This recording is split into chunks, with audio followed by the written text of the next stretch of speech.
네, 안녕하세요. 문화예술 창업 투자 유치 전략에 대한 강연을 시작할 와이어즈 대표 조석현입니다. 반갑습니다. 제가 2020년 초기 창업 패키지 출신의 이제 창업가인데요. 군산대를 통해서 모의 IR에서 좋은 VC도 만나서 프리 투자도 받고 현재도 이제 시리즈 A 투자 유치 중이고 GS 그룹에서 좋은 평가를 받아서 저희도 이제 곧 시리즈 A도 완료할 것 같습니다. 그동안 저희가 그래도 저도 4년간 회사를 운영하면서 예비 창업 단계에서 총익 창업 단계에서 있을 수 있는 좀 애로사항과 노하우를 좀 공유해 보고자 감히 이 자리에 섰습니다. 네. 먼저 저희 회사 소개를 드리는 게 조금 이해할 수 있기가 편할 것 같아서 회사 소개 먼저 드리도록 하겠습니다. 저희 회사는 브랜딩 전문 회사였습니다. 가치 소비라 불리는 중심에 이제 친환경, 채식, 동물복지, 로컬, 그리고 크리에이터들 같은 가치 소비 중심의 브랜드를 저희가 발굴하고 브랜딩하는 그룹이었습니다. 그리고 현재는 3가지 사업 분야를 갖고 있는데요. 고객사의 브랜드를 디자인하거나 마케팅하는 에이전시 파트, 그리고 자사 브랜드를 개발하고 운영하는 PB 브랜드 파트, 그런 가치 소비 중심의 제품과 서비스를 한데 모아서 큐레이션 형태로 판매하고 소개하는 이제 커머스 플랫폼 엔덴을 운영하고 있습니다. 저희는 기존에 원래 에이전시로 사업을 시작을 했었습니다. 그래서 속초에 있는 칠성조선소라는 복합 문화공간 프로젝트도 저희가 함께 했었고, 공간 컨텐츠, 대형 프랜차이즈 다날의 달콤커피 같은 것도 저희가 브랜드 커뮤니케이션을 대행을 했었고, 작가들과 콜라보레이션도 했었고, 제품 디자인, 브랜딩도 했었습니다. 네. 그리고 자사 브랜드 쿠쿠봉이라는 아이스크림 프랜차이즈를 저희가 갖고 있는데요. 현재는 전국 14개 매장을 운영하고 있습니다. 작년부터 시작한 엔덴이라는 저희 가치소비 커머스 플랫폼입니다. 친환경, 채식, 동물복지 같은 제품을 한데 모아서 저희가 이제 큐레이션해서 판매하는 형태의 플랫폼입니다. 네, 저희는 2017년 12월에 창업을 했고요. 2018년에 롯데쇼핑의 공식 브랜딩 대행사로 선정되면서 브랜드 커뮤니케이션 담당을 했었고, 같은 해 자사 브랜드 쿠쿠봉을 런칭을 했었습니다. 그리고 2020년에 이제 저희 쿠쿠봉 매장 10개가 넘어가면서 동시에 군산대 총익 창업 패키지 선정되면서 한 단계 도약할 수 있는 기회를 맞았고요. 초기 창업 패키지를 통해서 저희는 프리A 투자를 작년 9월에 완료를 지었습니다. 현재 플랫폼 사업에 좀 중점을 하고 있고, 현재 2월에 누적 매출 50억을 돌파했습니다. 이렇게 히스토리만 보면은 좀 굴곡 없이 단계 잘 밟은 것 같이 보이는데 사실 굉장히 힘들었습니다. 저는 어떻게 보면 다른 창업자보다 훨씬 더 많은 길을 돌아간 것 같아요. 그래서 그 경험을 바탕으로 한번 초기 창업 단계부터 제 경험을 토대로 어떤 것들의 시행착오를 줄 수 있는 노하우가 있을지 한번 말씀을 드려보겠습니다. 창업 초기 단계 모든 예비 창업자들이나 초기 창업자들이 생각하는 이상적인 프로세스가 저는 이거라고 생각해요. 창업하고 엔젤 투자를 받거나 정부 지원 사업을 유치를 합니다. 그리고 어느 정도 성과를 올려서 VC를 잘 만나서 투자 유치에 성공하는, 그리고 한 단계 더 도약하는 이런 이상적인 프로세스를 그리는데, 저희도 어떻게 보면 이런 프로세스를 그렸다 하지만 문제는 창업하고 정부 지원 사이의 간극이 굉장히 깁니다. 이 간극을 저는 거의 3년을 보냈습니다. 저 같은 경우 이게 현실이었는데요. 저도 문화예술 쪽은 아마 1인 창업자들이 전 많을 거라고 예상을 하고 있어요. 그래서 저도 이제 1인 창업을 2017년에 시작을 했고, 정부 지원 사업들을 막 두드렸습니다. 근데 다 떨어지더라고요. 다 떨어지고 어떻게든 버텨야겠다 해서 혼자 야근을 불사하면서 말 그대로 존버를 했습니다. 존버하면서 기회가 오더라고요. 중간중간 기회가 오는 것들에 저는 그 유혹에 넘어왔고, 무리한 확장을 하면서 1년 2개월 만에 거의 개인 빚이 2억이 넘어갔습니다. 아마 이게 그냥 보통 망하는 스토리라고 생각을 하는데요. 네. 그래서 저는 이 경험을 토대로 1년 2개월이라는 시간을 낭비하면서 초기 창업 단계 반드시 잊지 말아야 될 포인트 세 가지를 제 스스로 정리를 했는데요. 먼저 1인 창업자들의 보통 단점이 좀 많아요. 저도 사업을 하다 보니까 팀 창업이 훨씬 유리하더라고요. 자기가 갖고 있는 부족한 점을 팀이 보완해 줄 수 있고 훨씬 빠르고 멀리 갈 수 있는 게 팀이라고 생각을 하는데 1인 창업에 근데 가장 유일한 장점 하나가 있더라고요. 그 고정비가 안 된다는 거. 네. 스스로 제 한 몸만 건사하면 되기 때문에 1인 창업의 장점을 저는 초기 창업 때 극대화하는 게 가장 필요하다고 생각을 했어요. 그래서 자기가 갖고 있는 사업 모델을 가지고 라면 먹을 수 있는 돈 정도만 벌 수 있다면 충분히 기회는 계속 올 수 있고 이거를 또 실리콘밸리에서는 이런 용어로 쓰더라고요. 네, 그래서 저는 멀리 가긴 힘들어도 1인 창업의 그 버티긴 쉬운 그 장점을 극대화해서 자기 갖고 있는 사업을 가지고 라면 먹을 수 있는 돈까지 만드는 게 전 첫 번째 미션이라고 생각을 하고 있습니다. 그래서 저 같은 경우도 그래서 시작을 하자마자 저는 이제 브랜드 마케터로서 브랜딩하고 마케팅하는 에이전시를 차렸기 때문에 돈 되는 일은 다 했습니다. 고객사의 브랜드 SNS도 운영해주면서 홈페이지도 제작해주고 디자이너가 아닌데도 불구하고 포토샵도 만지고 네, 그랬었습니다. 그러면서 이제 저도 라면 먹을 수 있는 돈을 벌다 보니까 여러 기회가 좀 찾아오더라고요. 그때 이제 제가 실수했던 하나의 큰 부분이 가치와 성장 사이를 명확히 정의하지 못했던 것입니다. 보통 저는 창업을 두 가지로 보는데요. 하나는 반복적이고 확장 가능한 스타트업, 그리고 선형적인 성장을 하는 스몰 비즈니스, 이렇게 두 가지로 저는 보고 있습니다. 제 비즈니스 모델, 초창기 비즈니스 모델은 스몰 비즈니스 모델이었죠. 반복 확장 가능하지 않고 계속 고객사의 브랜드를 디자인하면서 서비스 피를 받아내야 되는, 들어가는 이제 인풋 대비 아웃풋이 명확한 스몰 비즈니스였는데 저에게 찾아온 기회는 사실 반복적이고 확장 가능한 스타트업의 기회였습니다. 그 두 개가 혼재되다 보니 저는 무리하게 팀원들을 이제 충원을 했고 쿠쿠봉이란 브랜드가 사실 그 기회였거든요. 그 브랜드를 막 차리다 보니까 무리하게 이제 대출도 받고 사람들한테 돈도 빌리고 하니까 이제 여기서 저는 큰 실수를 범하면서 1년 2개월이라는 시간을 그대로 날릴 수밖에 없었습니다. 그래서 저는 지금 여러분들이 하고 있는 그 창업 자체가 스몰 비즈니스냐 반복 가능한 스타트업이냐를 명확히 구분짓는 것이 좀 필요하다고 생각합니다. 스몰 비즈니스라면 지금 갖고 있는 능력을 조금 더 매뉴얼화해서 이걸 생산성을 확대하는 게 전 제일 중요하다고 보고요. 스타트업, 반복 확장 가능한 스타트업이라면 이 데스밸리를 돌파할 자본 조달과 팀이 저는 가장 먼저라고 생각합니다. 전략적으로 자기 사업이 어떤 곳에 향해 있는지 명확히 파악하는 게 필요하다고 보고 있습니다.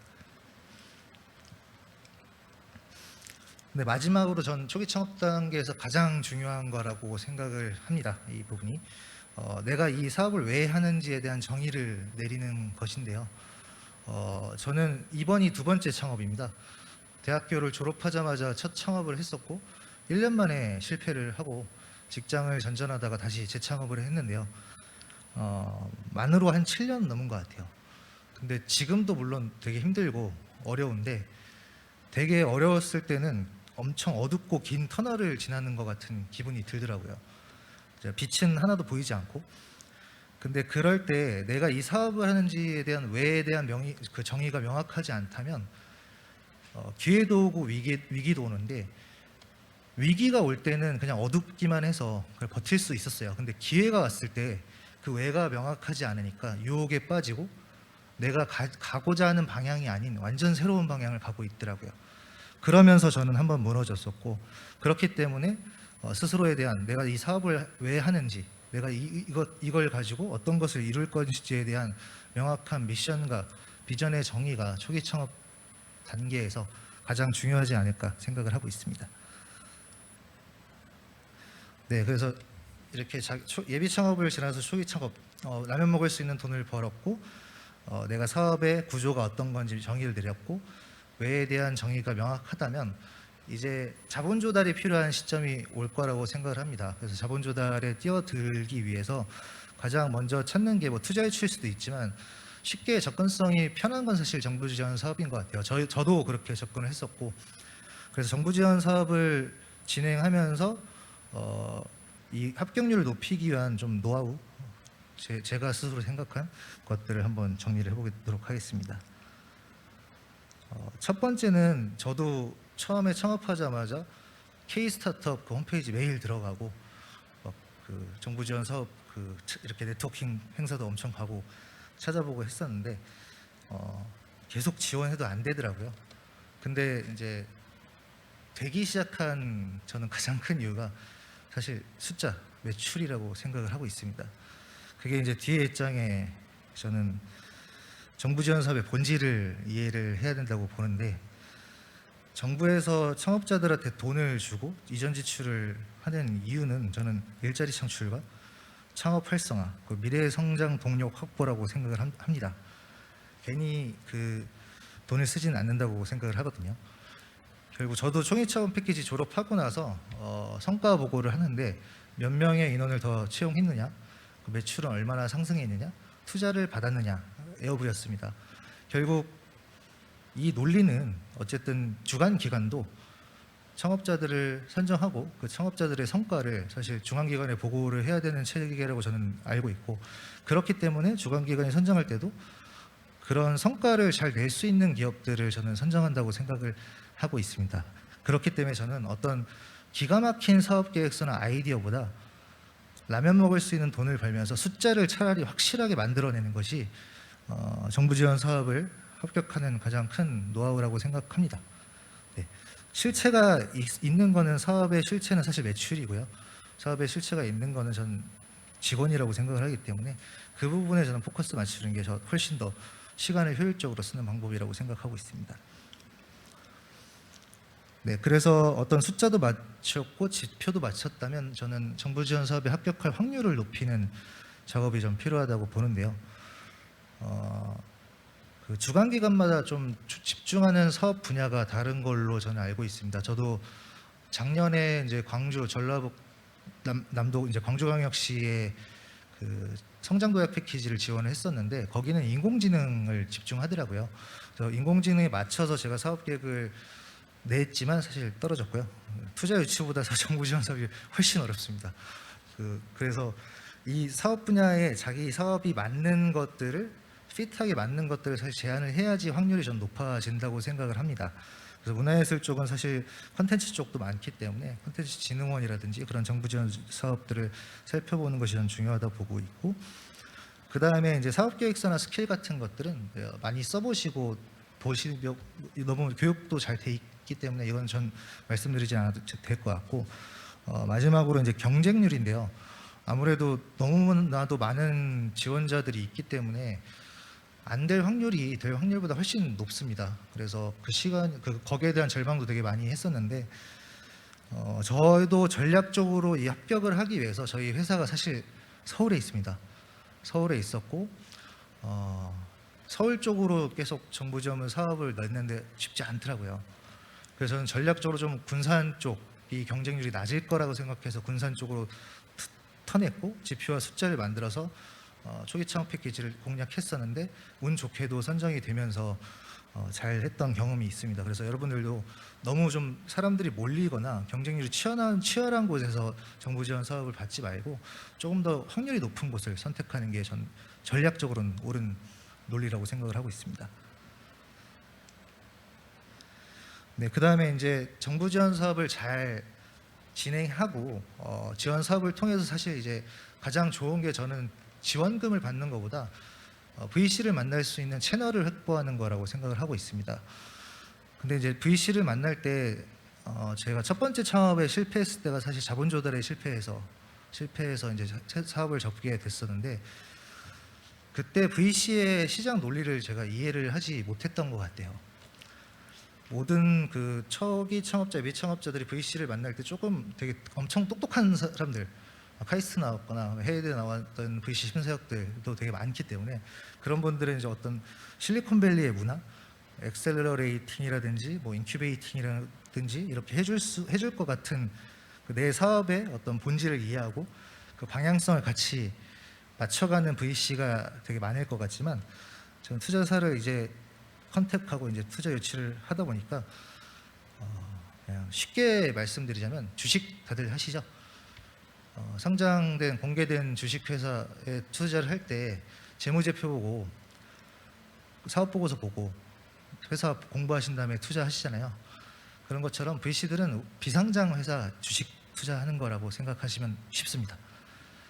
핵심은 내 회사를 싼 가격의 주식으로 사서 그 기업 가치가 올라갔을 때 비싼 주식으로 되파는 게 이 VC 시장의 논리이기 때문에, 어떤 좀 추상적이거나 이상적인 것들을 공략하시기보다는 내 회사 지금 이렇게 지금 싼데 시장성이 굉장히 높은 사업 분야고 3년, 5년, 7년 뒤에서는 10배가 아니라 한 100배 이상 주식의 가치가 오를 수 있어 라고 설득을 하는 게 VC한테는 가장 중요한 것 같습니다.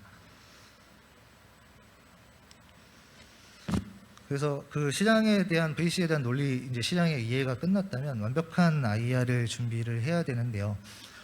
IR 준비하면서 저도 되게 힘들었던 게, 안 해봤던 거라서 사업계획서도 써보지도 않았었고, 이제 투자사를 만나는 사업계획서 문서로서 소통하더라고요. 이제 추상적인 저의 스피치보다는 문서로서 소통하고 문서로서 이제 IR을 하는데, 길어도 안 되고 짧아도 안 되고 로직도 있고 되게 복잡하더라고요. 그리고 하우스마다 선호하는 사업계획서에서 틀이 다르다 보니까 어떤 정답은 없는 것 같아요. 그냥 이거는 뭐 노하우는 저는 좀 쉽게 했던 게, 그 사업을 되게 제 사업에 동조하는 VC 한 분이 계셔가지고, 그분이 원래는 이제 안 그러는데 사무실까지 찾아오셔서 그 IR 자료를 컨설팅까지 해주셨어요. 그래서 봐주고 하다 보니까 그게 좀 좋았는데, 여러분들도 기회가 있으면 투자 유치에 성공한 뭐 창업가라든지 자기를 계속 눈여겨보는 VC가 있으면 피드백을 받으시면서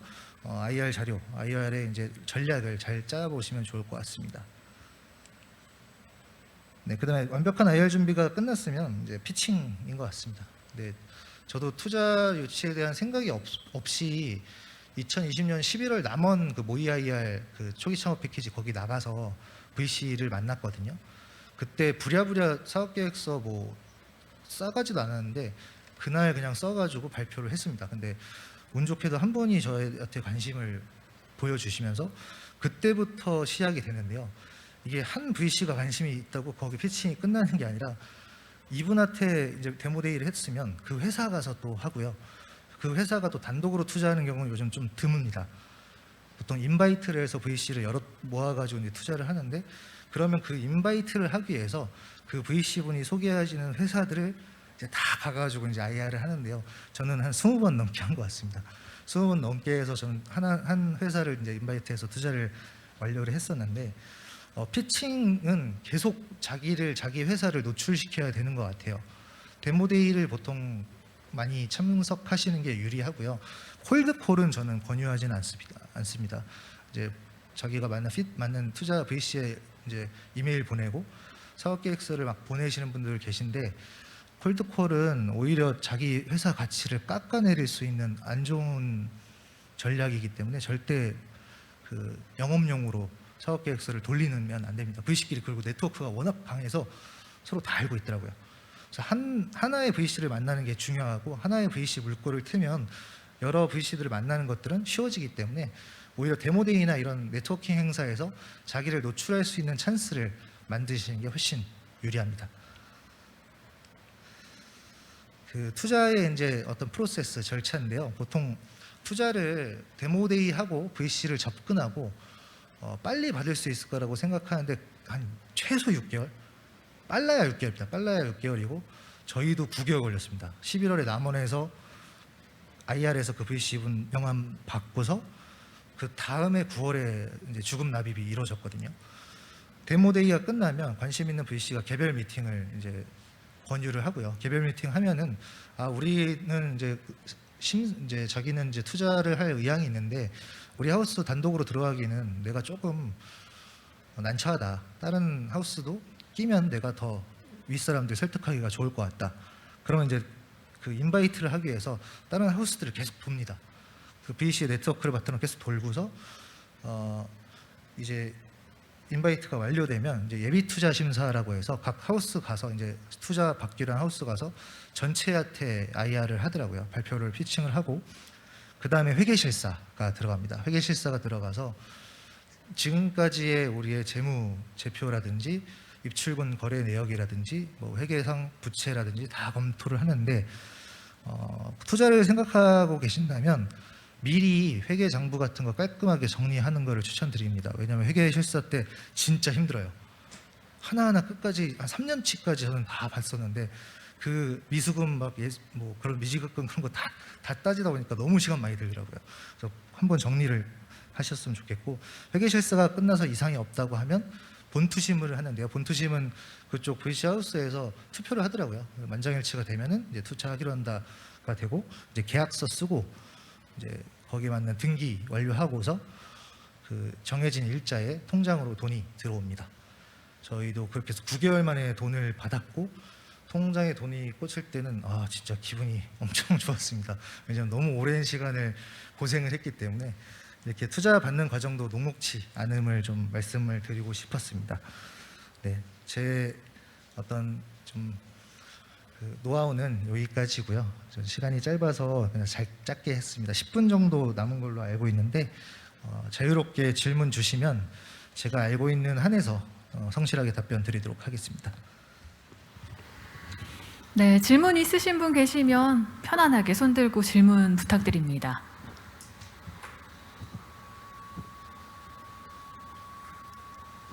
네, 들으시면서 뭐 투자 관련된 내용, 네, 대표님 안녕하세요. 제가 궁금한 거는 이제 뭐 제가 있을 때 초기 창업 패키지를 신청을 해주셔서 이제 선정이 되셨었는데 어떻게 보면은 경쟁률이 낮을 것 같다라는 생각을 군산이 할 수도 있는데 이제 제가 생각할 때 왜 하필 군산으로 선정을 하셨는지, 그러니까 어떤 이유에서 뭐 군산이 이제 더 좀 다른 이유가 경쟁률 말고 또 다른 이유도 있었는지 그런 부분에 대해서 한번 좀 설명을 해주시면 좀 좋을 것 같습니다. 네, 그 군산에 이제 공략을 했던 이유가 뭐 경쟁률도 있었지만 군산 자체 저희가 하고 있는 프로젝트가 사실 로컬 재생 프로젝트가 굉장히 많았었고 군산을 영화동을 기점으로 한 되게 재밌는 로컬 프로젝트가 많아서 그쪽의 초기 창업 패키지를 통해서 좀 연을 쌓아가지고 이쪽 지역 콘텐츠를 좀 저희가 한번 만들어 보고 싶다라는 생각으로 군산에 지원했었습니다. 네. 네, 또 질문 있으실까요?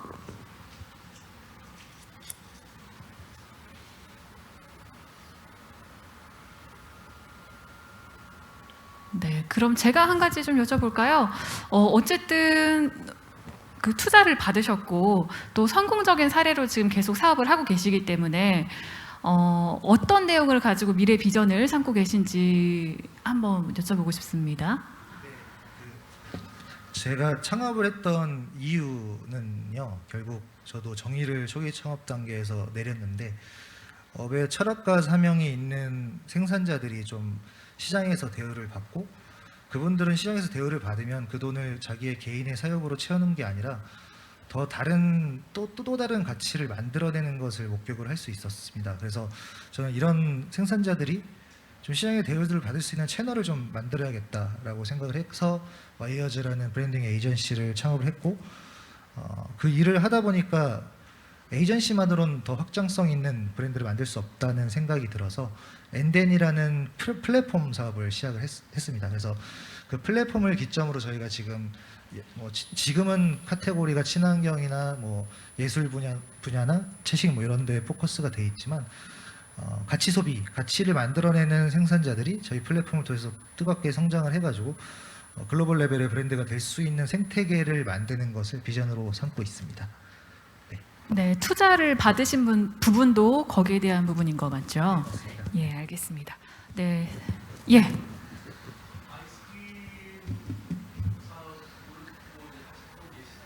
네, 맞습니다.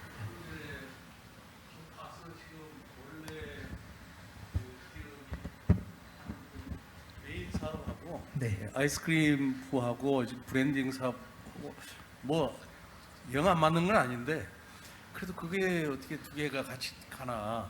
그래서 그 아이스크림 사업을 하시게 된 뭐 특별한 단장님이 아주 잘 짚어주셨는데요. 제가 아까 말씀드렸던 가치와 성장 사이에서 제가 했던 가장 큰 실수, 왜가 명확하지 않아서 누군가 2억을 투자를 해준다고 했어요, 개인이. 그래서 아이스크림 브랜드를 한번 만들어 볼 테니까 같이 해보자라고 했는데, 그게 저는 제가 왜가 명확하지 않아서 그냥 브랜드니까 만들어 봐야겠다 했는데, 이게 프랜차이즈 사업이 그렇게 쉽지가 않더라고요. 굉장히 많은 돈이 들어가고 인원이 필요했기 때문에 그대로 저는 빚을 떠안게 되면서 어쩔 수 없이 점주들은 있으니까 지금까지 진행을 해왔었습니다.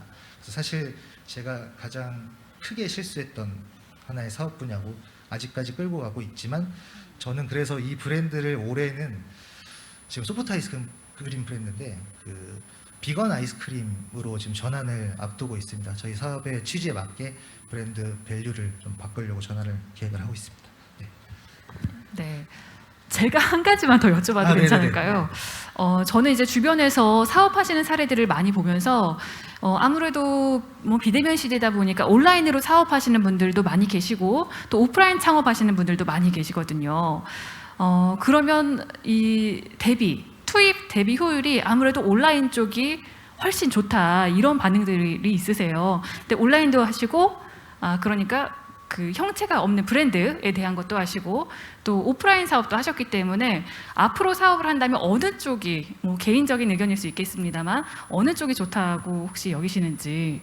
뭐 이제는 그 사실 온오프라인을 경계를 나누는 게 좀 의미가 없다고 생각이 되는데요. 뭐 옴니 채널이란 말이 있는 것처럼 MZ 세대 중심으로 사실 오프라인 공간을 굉장히 선호하지만, 오프라인은 사실 어떤 제품이나 서비스의 브랜딩을 할 수 있는 되게 가장 좋은 공간이고 체험을 해볼 수 있고 경험을 해볼 수 있는 공간이기 때문에 그 경험의 공간이 결국 온라인에서 판매로 이루어지는 채널을 구축하는 게 되게 중요한 것 같아요. 그래서 저희도 엔덴이란 플랫폼을 만들어서 인터넷 사업을 하고 있지만, 판매 사업을 하고 있지만, 지금 저희가 계획하는 거는 지금 GS그룹이랑 조인을 해서 저희가 가치 소비 관련한 제로웨이스트 스토어를 전국에 지금 깔아내려고 지금 사업을 하고 있거든요. 그게 이제 그 경험이 외부 이제 온라인 커머스에도 이어질 수 있도록 하는 게 전략이라서, 뭔가 오프라인과 온라인 나눠서 구분을 하는 게 지금은 좀 의미가 없고, 오프라인 사업자도 무조건 온라인 사업을 해야 되고, 온라인 사업자도 자기의 브랜드 경험을 위해서는 오프라인을 소홀히 하면 안 된다라고 생각하고 있습니다. 네. 네, 뭐 좋은 답변 감사합니다. 자, 그럼 혹시 또 질문하신 분 계신가요? 네, 없으시면 질의응답은 여기까지 하도록 하겠습니다. 개인적인 경험과 또 많은 노하우를 통해서 좋은 강의해주신 와이어제 조석현 대표님 감사드립니다. 박수 부탁드리겠습니다. 마지막으로 네네네. 저희 플랫폼에서 좋은 브랜드 메이커들 찾고 있습니다. 그래서 홍보를 하는데요. 저희 브랜드 입점하고 하고 싶으신 분들은 이따가 네트워킹 시간에 명함 주시면 감사하겠습니다. 감사합니다.